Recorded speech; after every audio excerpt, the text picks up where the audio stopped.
How to open the HP Printer Embedded Web Server from the HP Smart App.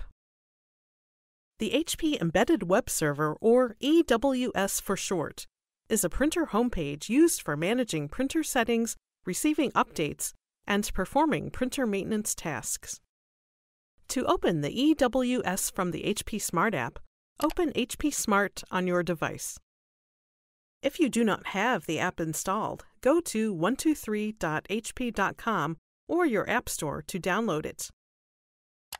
Sign in to your HP account or create a new one. HP Smart displays all connected printers. If your printer is not already available within the app, select Add Printer or the plus sign to add a new printer. From the app home screen, select your printer. Scroll down the list of settings and select either Advanced Settings or Printer Homepage EWS. If a website security certificate displays, select Continue to open the printer homepage.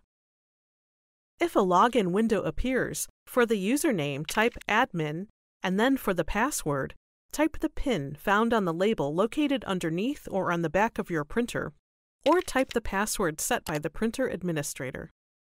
The Printer Embedded Web Server opens. You can now manage printer settings, check for firmware updates, and access printer tools from the EWS. Click the Playlists tab in YouTube to find HP videos in other languages. And search our channel to find official HP support videos.